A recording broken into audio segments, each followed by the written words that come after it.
The stars looked different out here, beyond the edge of known space. Captain Li Taeyang stood on the bridge of the horizon's edge, watching the viewport with careful eyes. His ship was small compared to the military vessels back home, but it was fast and well equipped for exploration. They had been mapping this sector for 3 months without incident. "Captain, we have something on sensors," Lieutenant Park Min-ho called from his station. His voice was calm, but Taeyang heard the tension underneath. "Multiple ships. Very large. Coming in fast." Taeyang moved to the tactical display. 7 massive vessels appeared on the screen, each one 3 times the size of his ship. Their design was aggressive, all sharp angles and heavy armor plating. These were warships, not exploration vessels, battle stations. "But do not charge weapons," Taeyang ordered. "Han Jiwoo, open all communication channels. Let them know we come in peace." Han Jiwoo, his communications officer, worked quickly at her console. "Channels open, sir." Broadcasting on all frequencies, the response came immediately. A face appeared on the main screen and everyone on the bridge fell silent. She was humanoid but clearly alien. Her skin had a faint silver sheen, and her eyes were a deep purple that seemed to glow with inner light. She wore armor that looked both ceremonial and functional, decorated with symbols that suggested high rank. "I am Queen Ishara of the Valthran Empire," she said. Her voice was strong and clear. "You have entered our territory without permission. Explain yourselves before I destroy your vessel." Taeyang stepped forward, keeping his hands visible and his posture non-threatening. "I am Captain Li Taeyang of the human exploration ship Horizon's Edge. We did not know this space was claimed. We are explorers, not soldiers. We mean no harm to your empire." Ishara studied him through the screen. Her expression was difficult to read. "Human," she repeated slowly as if testing the word. "We have not encountered your species before. You are small and fragile-looking. Why do you explore space if you are so weak?" "We explore because we want to learn," Taeyang replied. "We want to meet other civilizations and share knowledge."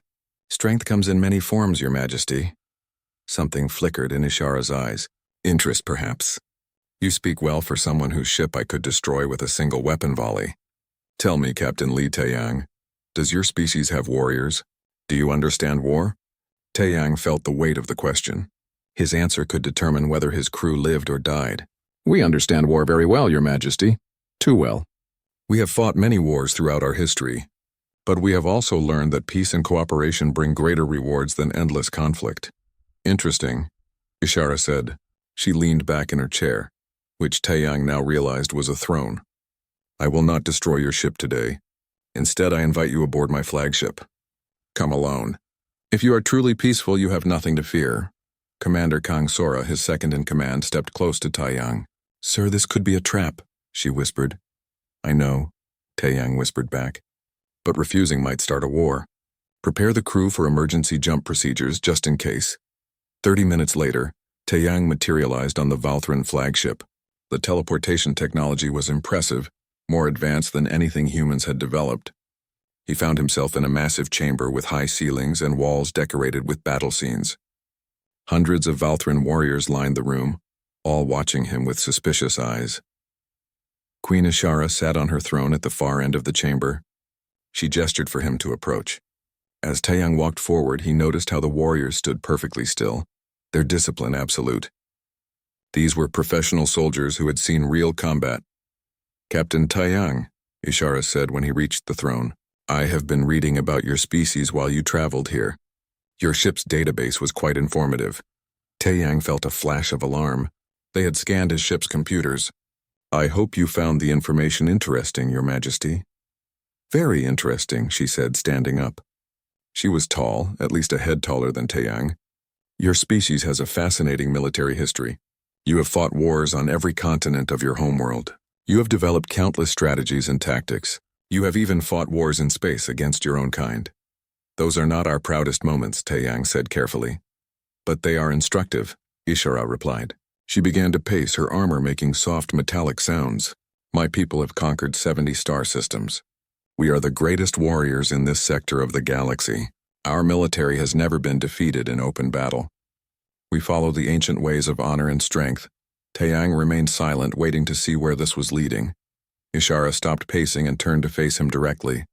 "But I wonder, Captain, your people have such diverse military traditions. You fight in ways we have never seen. guerrilla warfare, psychological operations, deception and misdirection. These concepts are foreign to us. War is war, Taiyang said. Every civilization develops the methods that work for their circumstances. Then let us test these methods, Ishara said suddenly. Her voice rose, filling the chamber. I issue you a challenge, human. You will face my army in simulated combat. 10,000 of my finest warriors against whatever force you can gather from your people. If you defeat them, I will bind myself to you according to ancient Valthran law. A shocked murmur ran through the assembled warriors. An older Valthran in elaborate armor stepped forward. Your Majesty, you cannot be serious. The ancient bonding rite is sacred. It means you would have to— I know what it means, General Corvin, Ishara interrupted. My word is law in this empire. The challenge is issued. She turned back to Taiyang, and he saw something in her eyes he had not expected. There was arrogance, yes, but also genuine curiosity, maybe even hope. This was a queen who had everything but was somehow still searching for something. And if I refuse? Taiyang asked. Then you admit human weakness and we will know your species is not worthy of respect. You will leave our territory and never return. If you do return, we will destroy you, Taiyang thought quickly. If he refused, humanity's first contact with this powerful empire would end in humiliation. Future human explorers would face hostility or worse.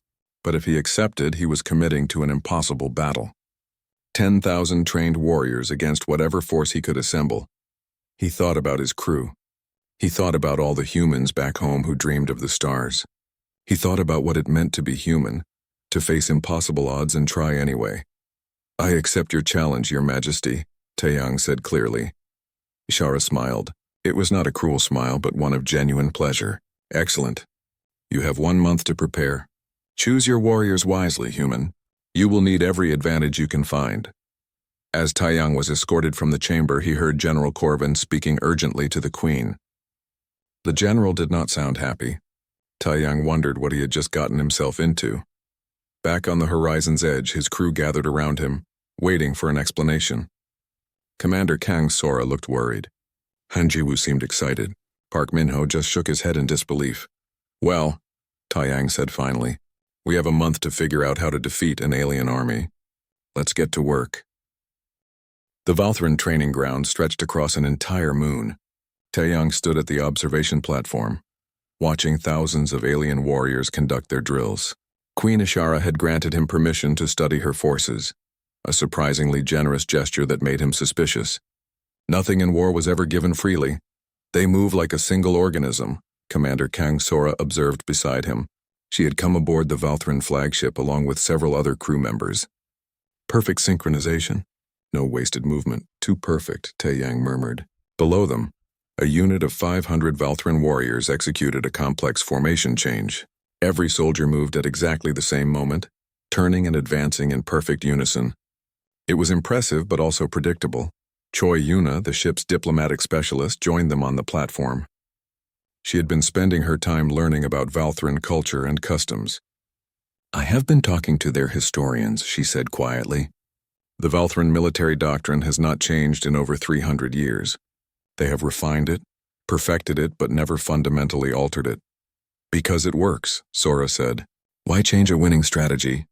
Because everything that works eventually stops working, Taiyang replied. The question is whether they have ever faced an enemy that forced them to adapt. Yuna shook her head. According to their records, no. Every species they encountered either surrendered after seeing demonstrations of Valthran power, or was crushed in direct combat. The Valthran always win through superior discipline and overwhelming force. Taiyang continued watching the drills. The Valthran were magnificent warriors individually. Their physical conditioning was superb, their weapon skills were excellent, and their courage was unquestionable. But they all fought the same way. They expected their enemies to meet them in open battle, where honor and strength would decide the victor. They have never fought guerrillas, Taiyang said slowly. They have never faced an enemy that refused to fight on their terms. Sir, are you suggesting we use hit-and-run tactics? Sora asked. That seems dishonorable. Honor is a luxury for those who can afford it, Taiyang said. We are 200 humans against 10,000 Valthran. If we fight by their rules, we lose. It is that simple. Over the next 2 weeks, Taiyang immersed himself in Valthran military culture. He attended strategy sessions, watched training exercises, and studied historical battles. General Corvin made his dislike of the human captain obvious, answering questions with barely concealed contempt. But Queen Ishara had ordered full cooperation, so Corvin had no choice but to comply.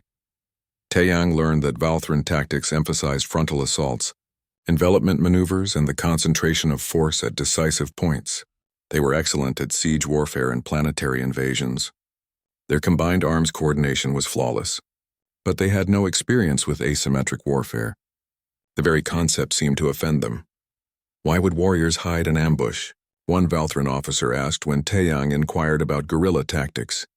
That is the behavior of cowards and prey animals. Warriors meet their enemies face to face, Taeyang did not argue.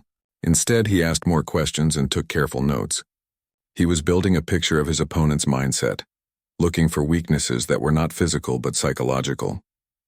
During this time, Queen Ishara often appeared at the training grounds. She would watch Taeyang observe her warriors, studying him as he studied them. Sometimes she would approach and ask him questions about human military history. "Your species once fought a war that lasted 100 years, she said one afternoon. They were standing alone on a balcony overlooking the main training field. "How did your people maintain the will to fight for so long?" "That was a series of conflicts, not one continuous war," Taeyang explained. "But you are right that it lasted generations. I think humans kept fighting because we are stubborn.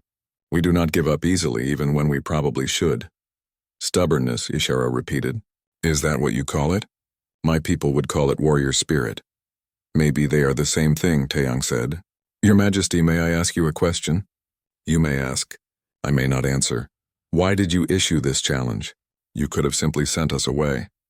Or destroyed us. Instead, you made a wager that could bind you to a member of an alien species you just met." Ishara was silent for a long moment. When she spoke, her voice was softer than usual. "I have been queen for 20 years. In that time, I have conquered 12 star systems. I have led my armies to victory after victory. I have done everything expected of me and more. But I am surrounded by people who only tell me what I want to hear, who follow ancient traditions without questioning them." She turned to face him directly. "Then you arrived. A human in a small ship, outnumbered and outgunned, and you did not beg for mercy. You spoke of peace while standing ready for war. You interested me. I wanted to see if your people could truly challenge mine. And perhaps, Taeyang prompted. Perhaps I wanted to see if there was more to warfare than the ancient ways. If there were possibilities my people have never explored." She looked away. "You must think me foolish. A queen risking her position on a whim." "I think you are curious," Taeyang said. "And curious minds are dangerous to rigid systems. That is probably why General Corvin looks at me like he wants to remove my head from my shoulders." Ishara actually laughed at that. Corvin is a fine general, but he cannot imagine any way of fighting except the traditional methods. He sees your presence as an insult to Valthran warrior culture. Will he sabotage the simulation to ensure I lose? "He would not dare," Ishara said firmly. "I have made it clear that the challenge will be conducted fairly. My honor is at stake." Taeyang was not entirely convinced, but he nodded. "Then I should return to my ship. I have preparations to make." "1 month is not long to prepare for battle," Ishara observed. "No," Taeyang agreed. "But sometimes the best preparations are not about training harder. They are about thinking differently." Back on the horizon's edge, Taeyang gathered his senior officers. Park Minho, Han Jiwoo, Kang Sora, and Choi Yuna crowded into the small conference room. "I need volunteers," Taeyang said without preamble. 200 people willing to fight in a simulation where we will be outnumbered 50 to 1. The odds of victory are extremely low. If we lose, humanity's reputation suffers. If we win, we change the political situation in this sector completely. "Who are you looking for?" Minho asked. "Just combat-trained personnel?" "No," Taeyang said, surprising everyone. "I need engineers, scientists, tacticians, and yes, some soldiers. But I need people who can think creatively under pressure, people who are not bound by conventional military thinking." "You are planning something unconventional," Sora said. It was not a question. "Very unconventional," Taeyang confirmed. "The Valthran expect a certain kind of fight. We are going to give them something they have never seen before." Over the next 2 weeks, Taeyang selected his team carefully. He chose people based not on their combat records but on their problem-solving abilities and adaptability. He picked engineers who could improvise solutions in the field. He selected scientists who understood terrain and environmental factors. He included medics who could think tactically about casualties and resource management, and he began training them in methods the Valthran had never encountered. Ambush tactics, misdirection, psychological warfare, how to use terrain and technology to multiply their effectiveness, how to avoid fair fights and create unfair advantages. This feels wrong, one volunteer said during a training session. We are basically learning how to cheat. We are learning how to survive, Taiyang corrected. The Valthran have tradition and honor on their side.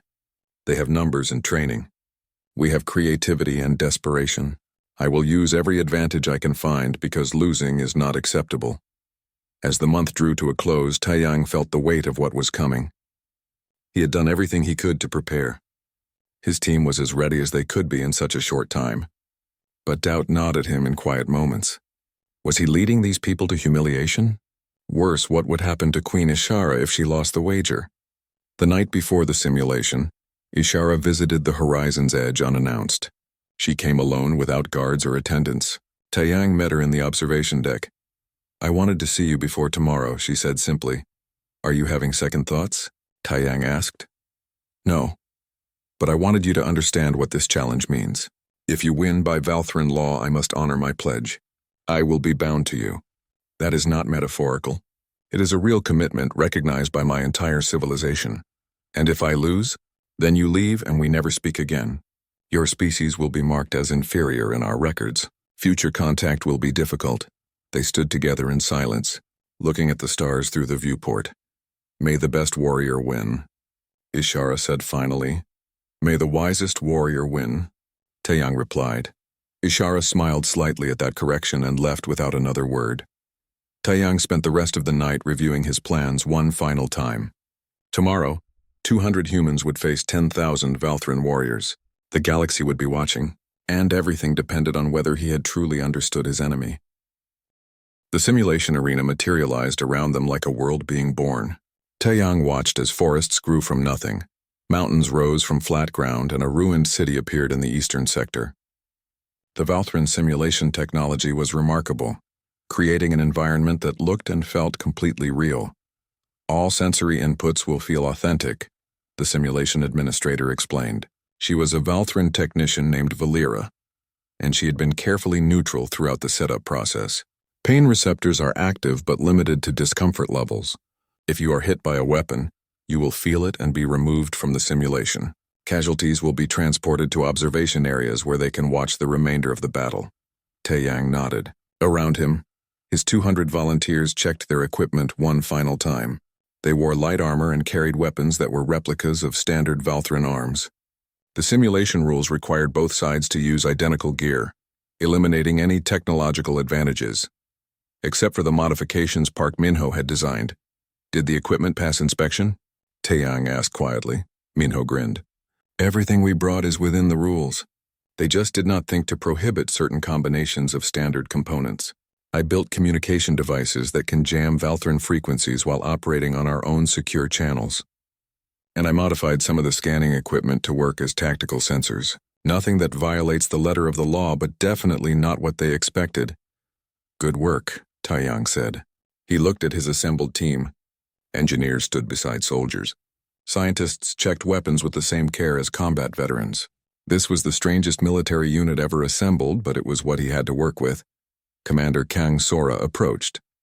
Final assignments are ready. We have 20 teams of 10, organized as you specified. Each team has a mix of skills. Everyone knows their sector assignments and fallback positions. Communication protocols, memorized.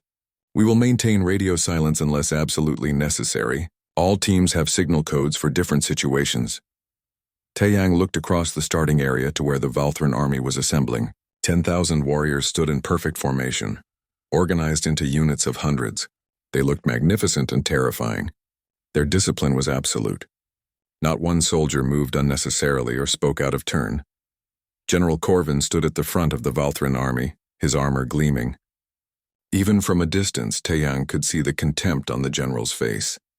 Corvin believed this would be a quick and humiliating defeat for the humans. Above the battlefield, Observation platforms floated where dignitaries from various civilizations watched. Queen Ishara sat on the central platform, surrounded by her advisors. Taeyang could see her clearly, sitting on her throne with perfect posture. She showed no emotion, but he wondered what she was thinking. All participants ready, Valera announced. The simulation will begin in 60 seconds. Starting positions are locked. The objective for both sides is simple: eliminate all enemy combatants or force a surrender. There are no other victory conditions. The simulation will run for a maximum of 5 days, but most battles conclude within hours. Taeyang activated his communicator. All teams, final check. Remember the plan. We do not fight like them. We fight like us. Speed, surprise, and survival. Make them chase us. Make them frustrated. Make them make mistakes. Acknowledgements came back from all 20 team leaders. 30 seconds, Valera announced. Taeyang took a deep breath. Everything came down to this. Months of planning, weeks of training, and endless analysis of his enemy. Either he had found the weaknesses in the Valthran system, or he was about to lead his people to disaster. 15 seconds.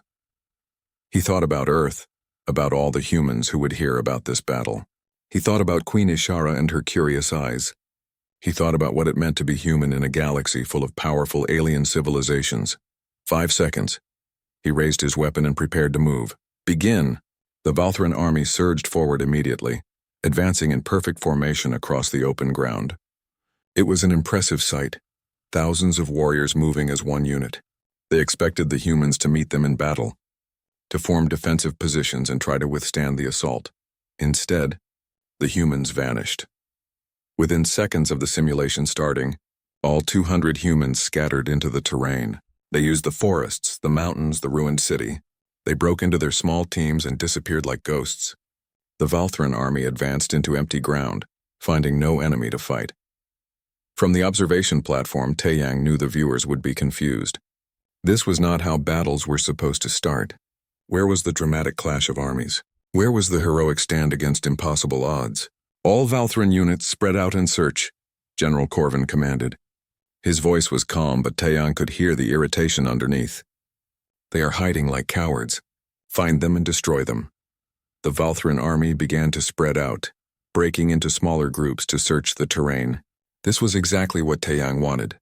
A concentrated army was nearly impossible to defeat, but scattered groups could be picked off one by one. Team 3, you have a Valthran patrol moving into your sector. Han Jiwoo reported over the secured channel. She was coordinating intelligence from the observation post, using the modified sensors to track enemy movements. 50 soldiers moving through the forest, Sector 7. Team 3 confirms, came the response. Setting up ambush position. Taeyang watched through his tactical display as Team 3 prepared their trap.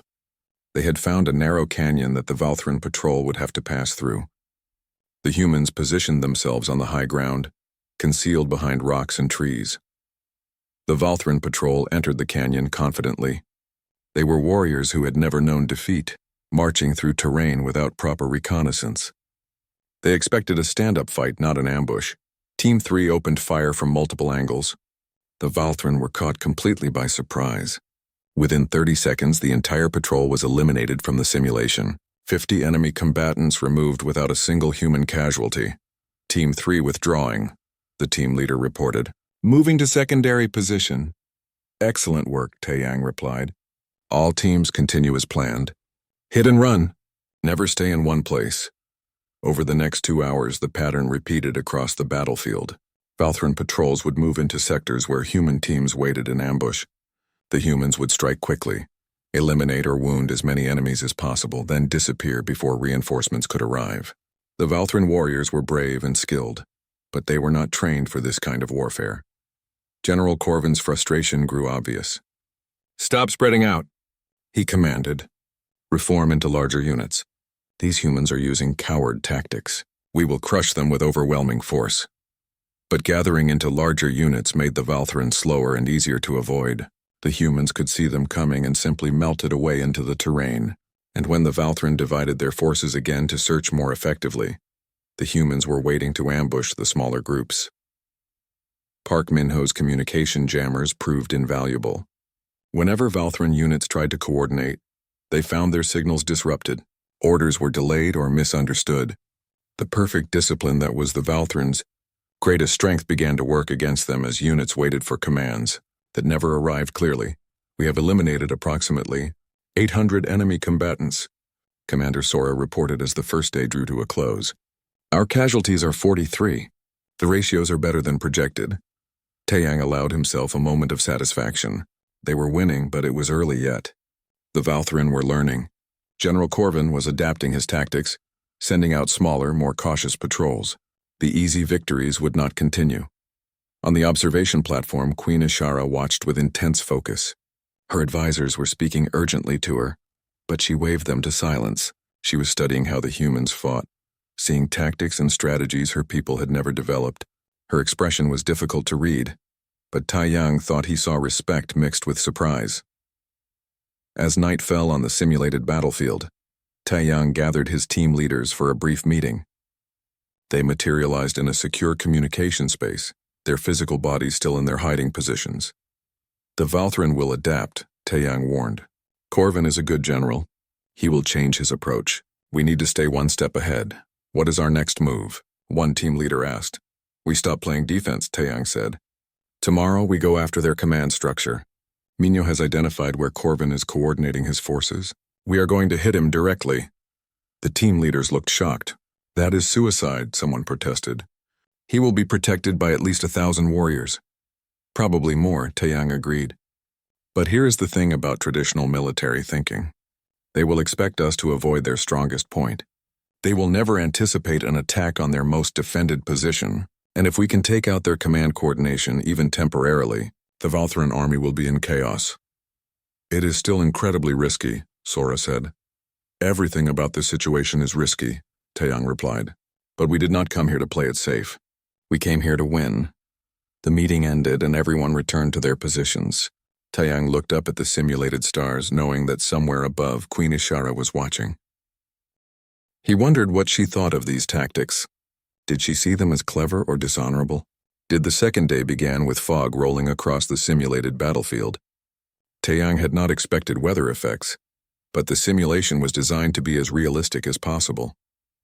The fog would provide cover, which helped the humans, but it also made coordination more difficult. All teams maintain your positions, Taeyang ordered. Wait for the fog to thin before moving. We need visibility for the operation. The operation he referred to was the most dangerous gambit of the entire simulation.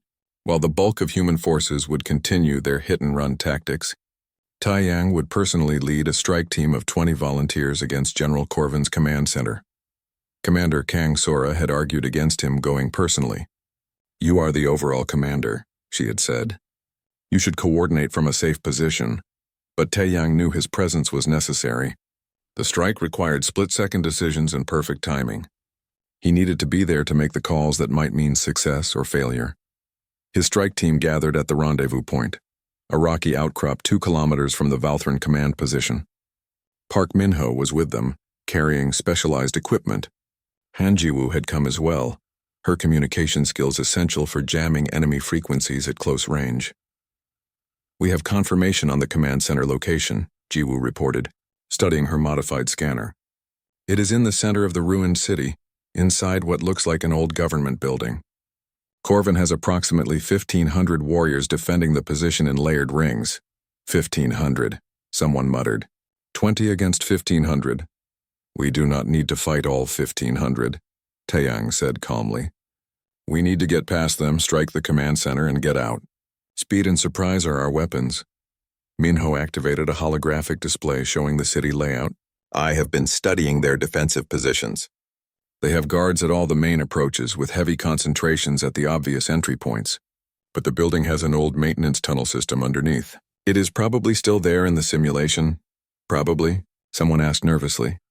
The simulation is based on real ruins from a Valthran-conquered world, Minho explained. I found historical records. The tunnels should exist, but we will not know for certain until we try. Taeyang studied the map. The tunnel entrance was on the outskirts of the city, less heavily defended. If they could reach it without alerting the main force, they might have a chance. We move in 30 minutes, Taeyang decided. Light weapons only. We need to be fast. As they prepared, Taeyang opened a private channel to Sora, who was coordinating the other teams. "Commander, I need you to create a diversion. Draw as many Valthran forces away from the city as possible." "Understood," Sora replied. "I will coordinate with teams 5 through 12. We will hit their eastern positions hard." "How long do you need?" "Give us 2 hours. If we are not out by then, assume we failed and focus on survival." "Sir, those are my orders, Commander." The channel closed. Taeyang checked his weapon one more time and looked at his strike team. These were volunteers who knew they might not make it back. Some were scared, but all were determined. This was why he respected humans.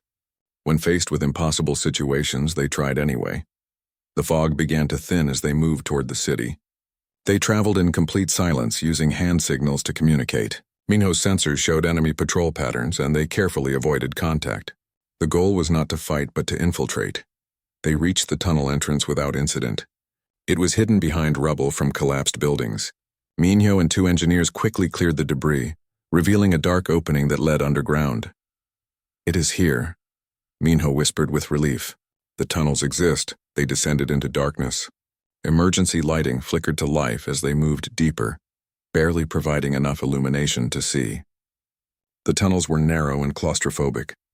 Water dripped from somewhere above. Taeyang forced himself to breathe steadily. This was no time for panic. "Movement above us," Jiwoo warned suddenly. Valthran patrol passing overhead. Everyone froze. They waited in silence until Jiwoo gave the all-clear signal. Then they continued forward, moving through the underground maze. It took 40 minutes to reach the point directly beneath the government building. Minho studied his scanner carefully. The command center should be 3 floors up. There is a maintenance shaft we can use, but it will be tight.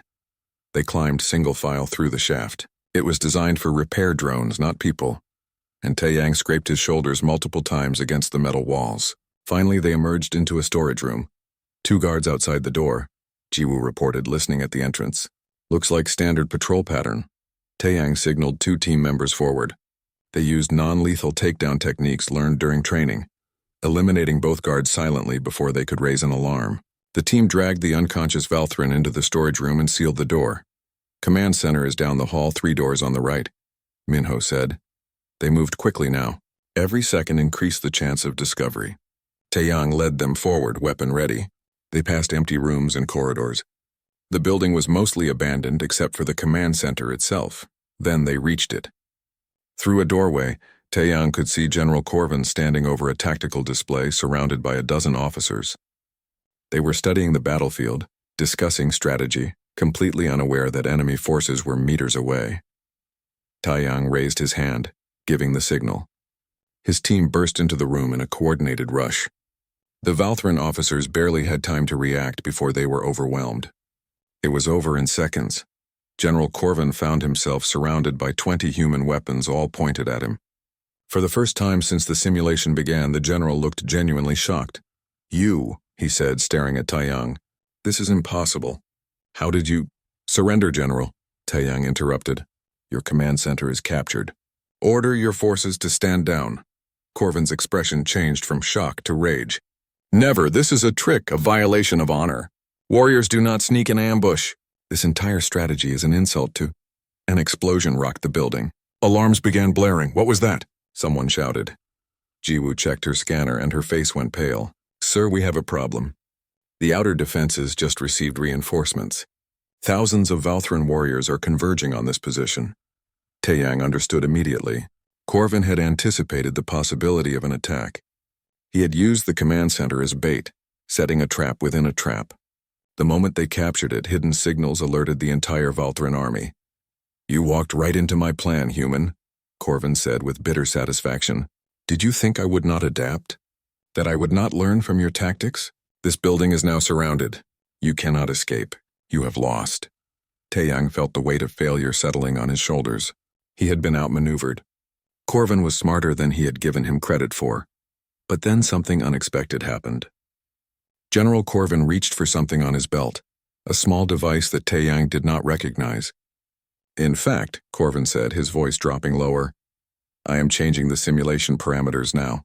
I will ensure your humiliating defeat is complete." "Sir, he is accessing the simulation controls," Minho said urgently. "That should not be possible." "That is cheating." Taeyang watched as Corvin input commands into the device. Around them, the simulation flickered slightly. Taeyang realized that the general was not just trying to win, he was trying to destroy any chance of human victory through technological manipulation. "Record this," Taeyang ordered Jiwoo. "Everything. Get proof of what he is doing." Jiwoo activated her equipment, capturing video and data of Corvin's actions. The building shook again as Valthran forces began their assault. Taeyang knew they had minutes at best before being overrun, but now he had something valuable, evidence that General Corvin was sabotaging his own Queen's challenge. "We need to transmit this to Queen Ishara," Taeyang said. "Can you punch through to the observation platform?" "Working on it," Jiwoo replied, her fingers moving rapidly over her controls. "The signal is heavily encrypted, but I think I can..." "Got it."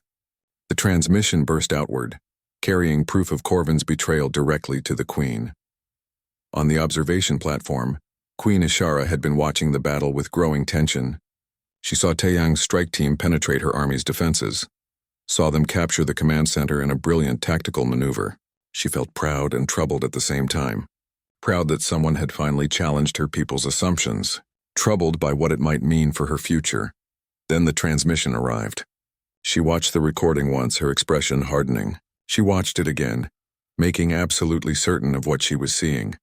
Her advisor leaned close. "Your Majesty, General Corvin appears to be..." "I can see what he is doing," Ishara interrupted coldly. "He is violating the terms of the challenge. He is betraying his Queen's honor." She stood from her throne, and her presence commanded absolute attention. Her voice rang out across the observation platform and was broadcast to all participants in the simulation. "General Corvin, I hereby strip you of your rank and position. You have violated sacred laws and betrayed the honor of the Valthran Empire. The simulation will continue under fair conditions. All unauthorized modifications will be..." The third day of the simulation dawned with a changed battlefield. General Corvin's removal had thrown the Valthran forces into confusion. The rigid command structure that had defined their operations suddenly had a gap at the top. Officers argued about who should take command, and different units received contradictory orders. Taeyang saw the opportunity immediately. "All teams advance," he commanded. "The enemy is disorganized. Press the advantage now before they regroup." The human forces, which had been fighting defensively for 2 days, suddenly went on the offensive. They struck at Valthran positions across the battlefield, hitting supply depots, communication nodes, and isolated units. The change in tactics caught the already confused Valthran completely off guard. Commander Kang Sora led Team 1 in a daring raid on the main Valthran supply depot. They moved through the ruins of the city like shadows, using the rubble for cover. The Valthran guards were still recovering from Corvin's disgrace and did not maintain proper vigilance. "Charges placed," Park Minho reported. He had accompanied Sora's team personally, his engineering expertise needed for this operation. "Detonation in 30 seconds. The team withdrew quickly.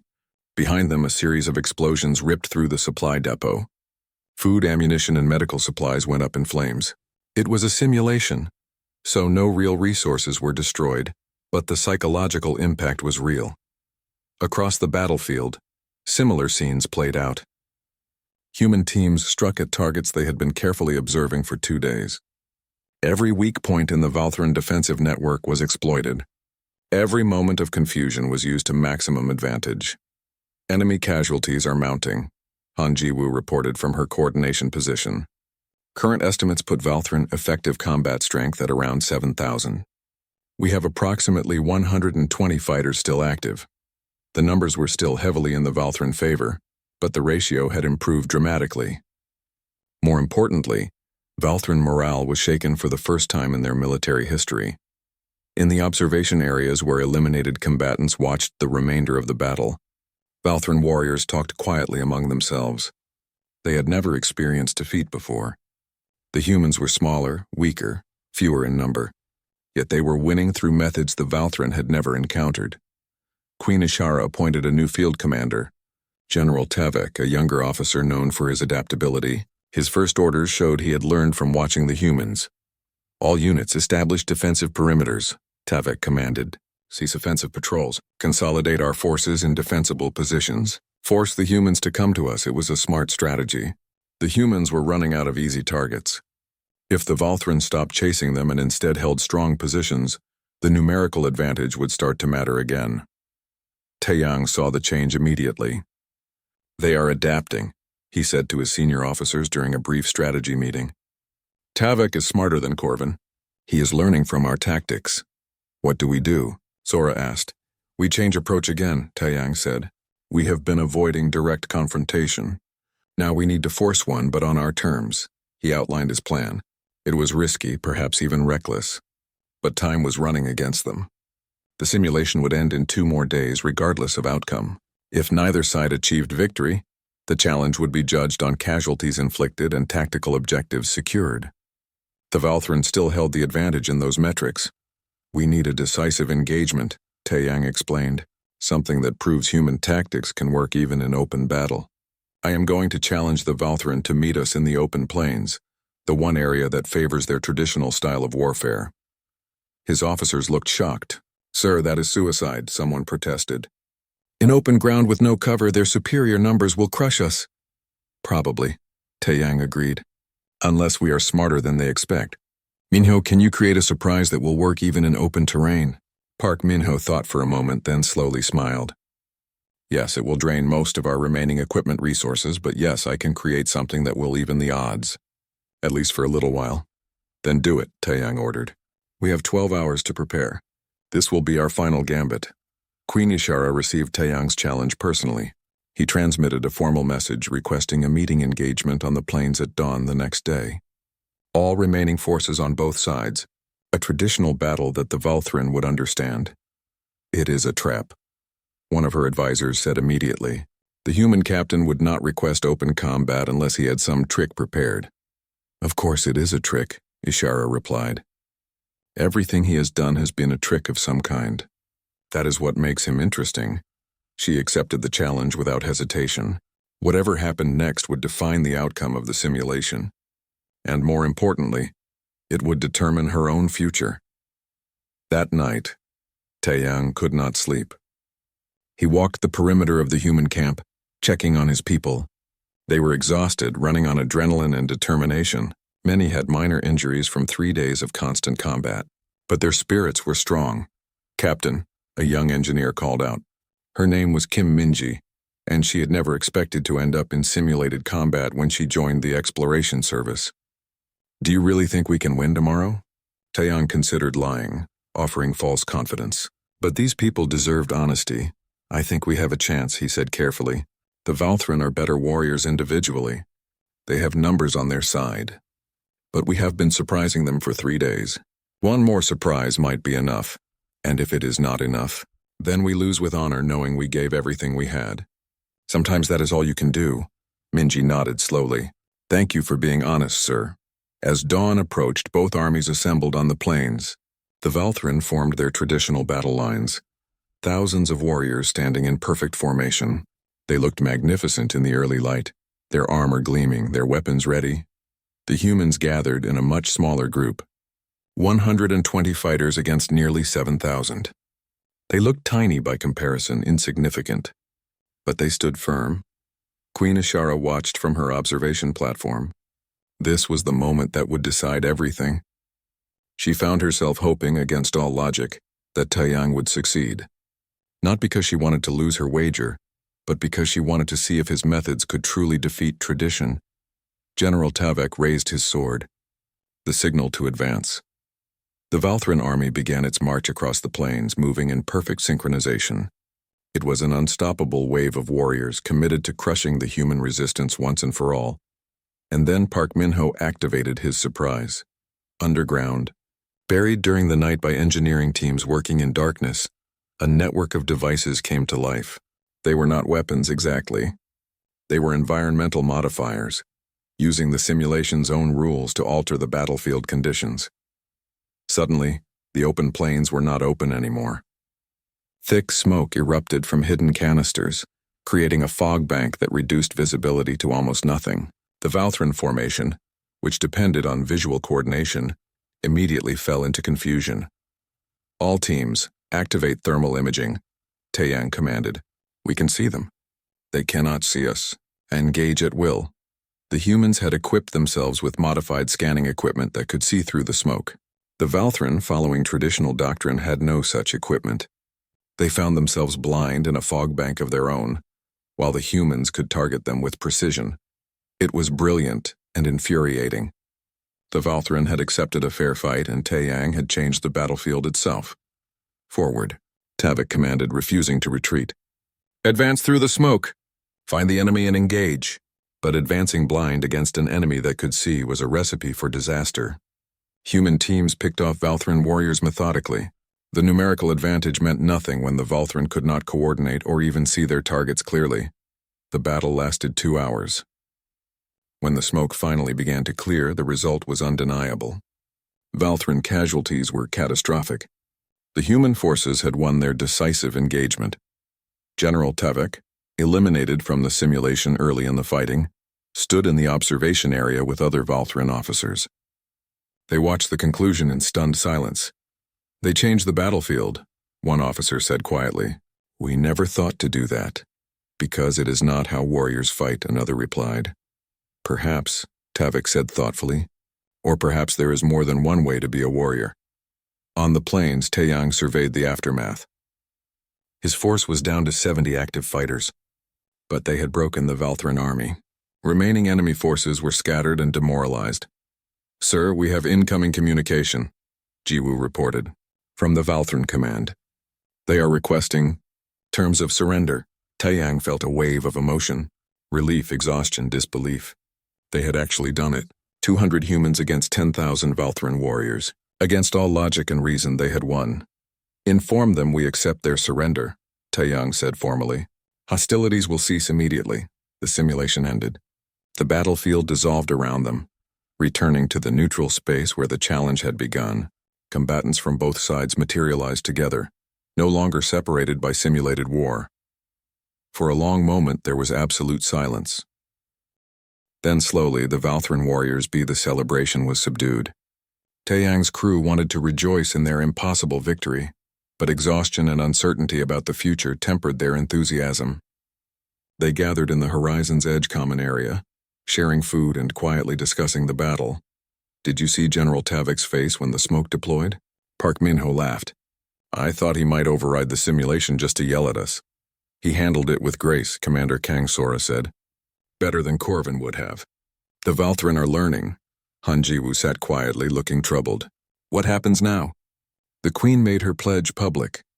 She has to honor it. But what does that even mean? Everyone looked at Taeyang, waiting for answers he did not have yet. We will find out soon, he said. Queen Ishara has requested a private meeting.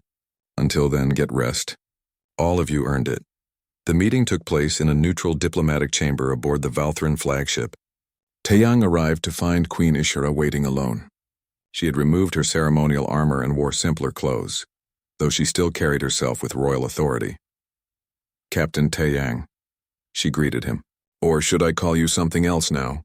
Taeyang is fine, he replied. Titles seem less important after everything that has happened. Ishara smiled slightly. I wish I could say the same. But I am a queen and titles define my existence. She gestured for him to sit. We need to discuss the bond and what it means. I have been thinking about that, Taeyang said. I consulted with Choi Yuna about Valthran customs.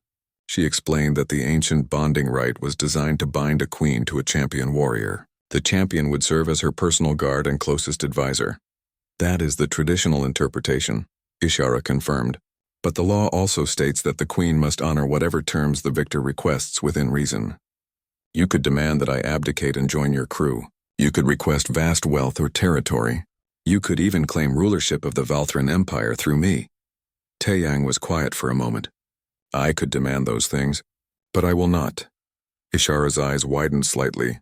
You refuse the bond entirely? No, I am proposing something different. Taeyang leaned forward.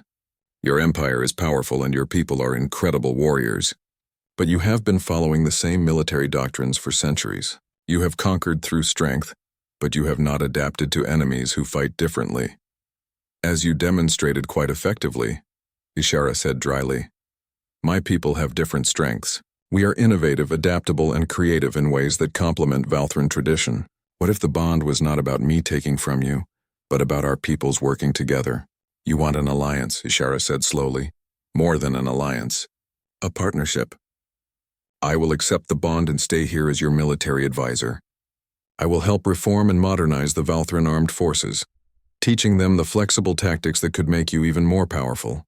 In return, humans gain access to Valthran technology and a powerful ally in this sector of space. Ishara stood and walked to the viewport, looking out at the stars. My advisors will hate this. Many Valthran will see it as weakness. A queen taking advice from an alien who defeated us through what they considered dishonorable tactics. Some will see it that way, Taeyang agreed. Others will see it as strength. A leader wise enough to learn from defeat and use it to make her people stronger. You are asking me to change centuries of tradition. I am asking you to add to your traditions, not destroy them. Valthran honor and discipline are valuable, but they can be combined with flexibility and innovation. The result would be unstoppable. Ishara turned back to face him. And what about you personally? You would leave your ship, your crew, your people, to stay here among aliens who recently wanted to destroy you? Commander Sora can take over the horizon's edge. She is ready for command. My crew will return to human space and report on the alliance. I will stay because... Taeyang paused, choosing his words carefully. Because I think we can do something important here, together. Ishara studied him for a long moment. You are either very brave or very foolish. I am not certain which. Can I be both? She laughed, a genuine sound that made her seem younger and less burdened. Yes, I think that describes you perfectly. She returned to her seat. Very well. I accept your proposal. You will stay as my military advisor and personal champion. We will forge a partnership between our peoples. But understand this, you will face opposition. General Tavek is open-minded, but many other officers will resist your ideas. And there are factions in the Valthran government who will see your presence as an insult. I understand. There is also the matter of the bond itself, Ishara continued, and now she looked uncomfortable. The ancient rite requires certain ceremonies, public declarations, symbolic gestures that will make our connection official in Valthran society. What kind of gestures? I will have to present you to the High Council. There will be trials you must pass to prove yourself worthy. And there is a ceremony where, she paused, where I formally accept you as my bonded champion. It involves vows and traditions that are quite serious in our culture. Not marriage? Taeyang asked.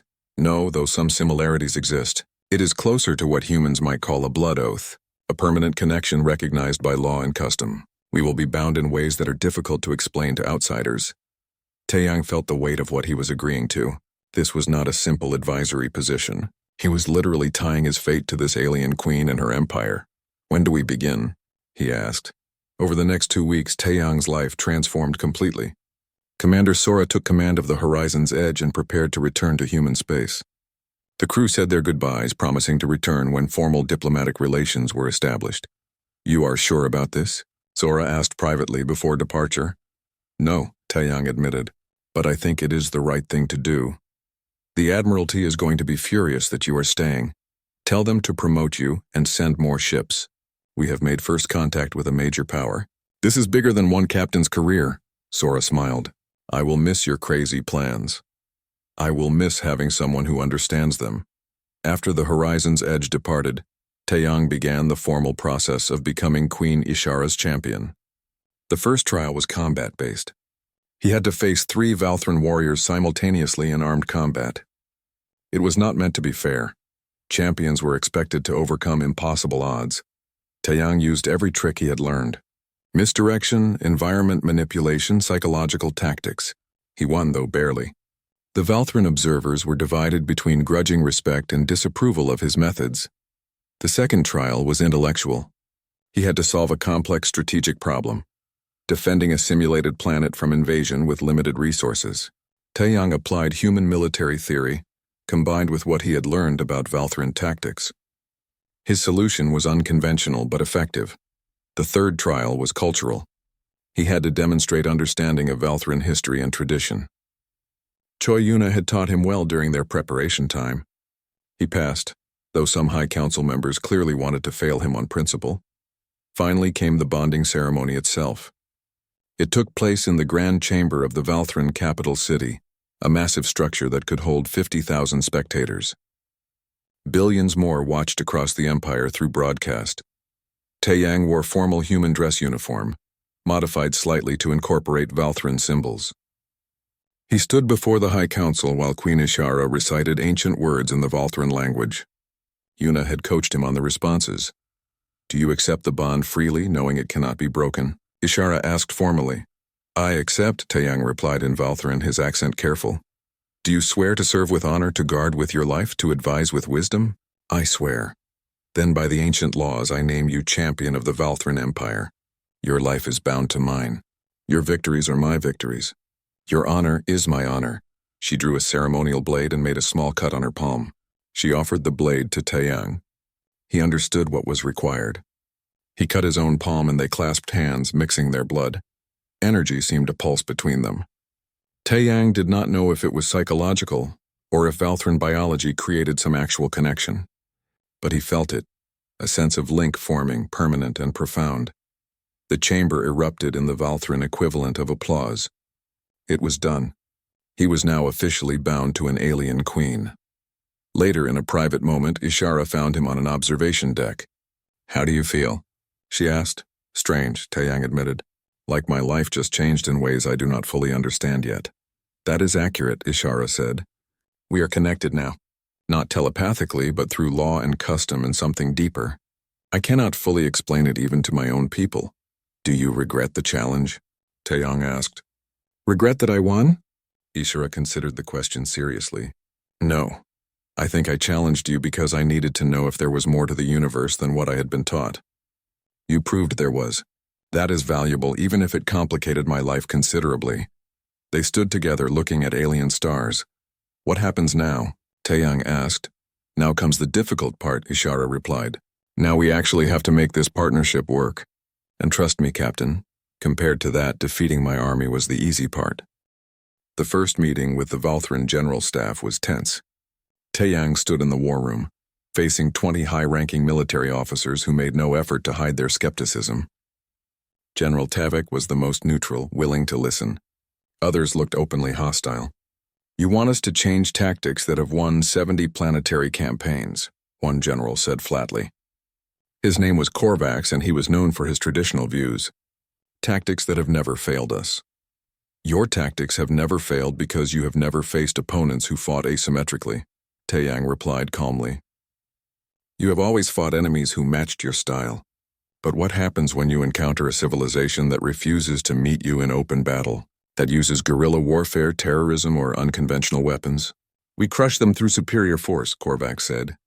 "That takes time and resources. It creates enemies that never surrender, never stop fighting.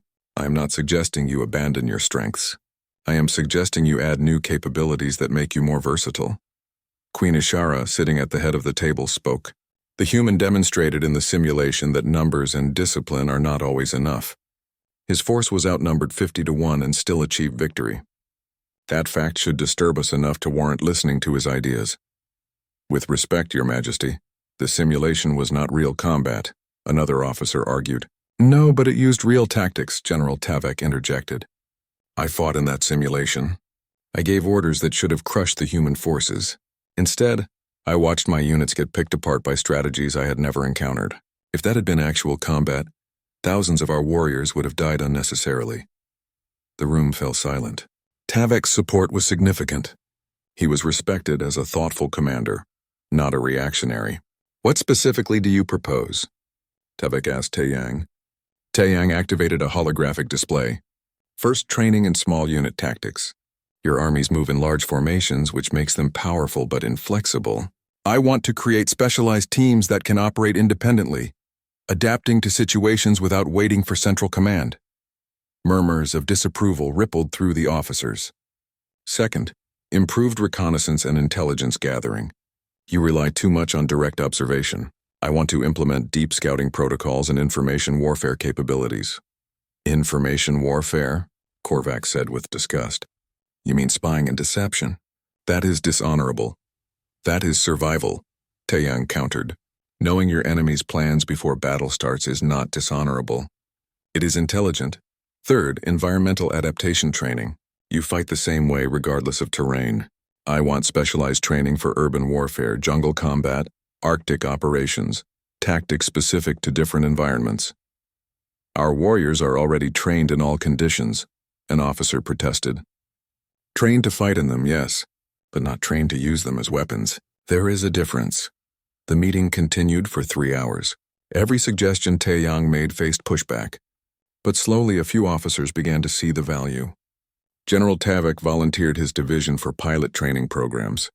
2 other generals grudgingly agreed to send observers. After the meeting, Ishara walked with Taeyang through the palace corridors. That went better than expected, she said. Half of them want to throw me out an airlock, Taeyang replied. Yes, but only half. A month ago, it would have been all of them. Progress came slowly over the following months. Taeyang worked with General Tavik to implement the first training programs. They started small, with just 1 battalion learning new tactics. The results were impressive enough that other units began volunteering. Park Minho and Han Jiwoo returned from human space with a delegation of specialists. Human and Valthran engineers began collaborative projects, sharing technology and ideas. The cultural barriers were significant, but both sides found common ground in solving technical problems. Choi Yuna established a formal diplomatic office, managing the complex relationship between the Valthran Empire and humanity. She coordinated trade agreements, technology exchanges, and cultural programs.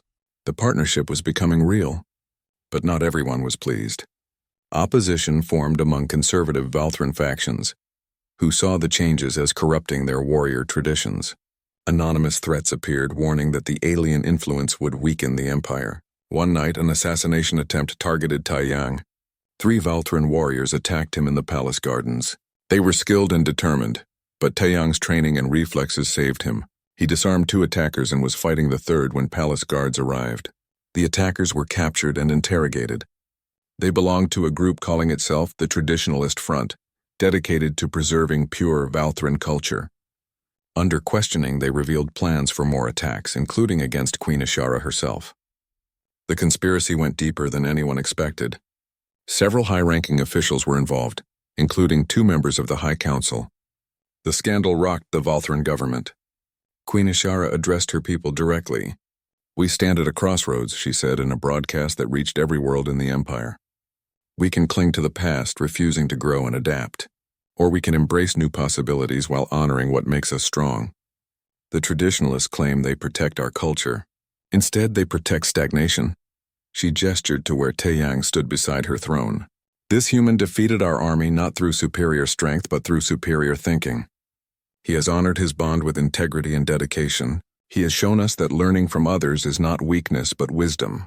Those who oppose this partnership are not patriots. They are obstacles to our continued greatness." The speech was controversial but effective. Public opinion began shifting. Younger Valthran, especially those in the military, increasingly supported the reforms. They wanted their civilization to grow, not stagnate. A year after the simulation, Taeyang attended a graduation ceremony for the first class of Valthran warriors trained in combined traditional and modern tactics. 200 soldiers demonstrated their skills, showing how they could fight with conventional discipline or break into flexible small units as needed. General Tavek, now promoted to Supreme Commander of Combined Forces, stood beside Taeyang watching the display. "1 year ago I thought you were dangerous," Tavik said quietly. "I was right, but not in the way I expected." "Dangerous how?" Taeyang asked. "Dangerous because you made us question everything we believed about warfare. That kind of change is always dangerous, but also necessary," Tavik smiled. "These soldiers are better than I was at their age. Stronger in the traditional ways, but also adaptable. That is your gift to us." The ceremony concluded with a demonstration battle. The new graduates faced a simulation against a conventional Valthran force of equal size. The graduates won decisively, using a combination of traditional discipline and flexible tactics. Queen Ishara approached Taeyang afterward. "Satisfied?" she asked. "Getting there," Taeyang replied. "This is just the beginning. We need more programs, more training facilities, more integration between human and Valthran forces." "Always pushing for more," Ishara said, but she smiled. "That is why the bond works. You do not let me become comfortable. You do the same for me," Taeyang admitted. "I have learned as much from your people as they have from mine." They walked together through the training grounds. Over the past year, their relationship had deepened beyond the formal bond. They were true partners now, balancing each other's strengths and weaknesses. There was respect, trust, and something else that neither quite wanted to name yet. The High Council wants to expand the alliance, Ishara said. They propose a joint military command structure, integrating human and Valthran forces for mutual defense. That is ambitious. It is necessary. Reports indicate other powers in this sector are noticing our partnership. Some are interested in trade and diplomacy, others see us as a threat. Then we need to be ready for both possibilities. Back on Earth, news of the Valthran alliance had transformed humanity's perspective on space exploration. What began as one captain's impossible challenge had evolved into a major diplomatic and military partnership. More human ships traveled to Valthran space, bringing specialists, traders, and curious explorers. Commander Kang Sora, now Captain Sora commanding a small fleet, returned with formal diplomatic credentials. She met with Taiyang privately after the official ceremonies. They promoted you, she observed, noting the new insignia he wore combining human and Valthran symbols. Coordinator of Allied Forces, Taiyang said. It is mostly administrative. I spend more time in meetings than doing anything useful. That is what happens when you become important, Sora teased. How is it really? Being bound to an alien queen living on an alien world? Taiyang considered the question. Strange, difficult, but good. We are building something that matters, a partnership that could change this entire sector of the galaxy. And the queen? What is she like when the formality is dropped? Brilliant, stubborn, curious about everything. She makes me think harder than I ever have before. Sora smiled knowingly. Sounds like you found more than a political alliance. We have a bond, Taiyang said carefully. Recognized by law and custom. Anything beyond that is complicated. Everything worthwhile is complicated.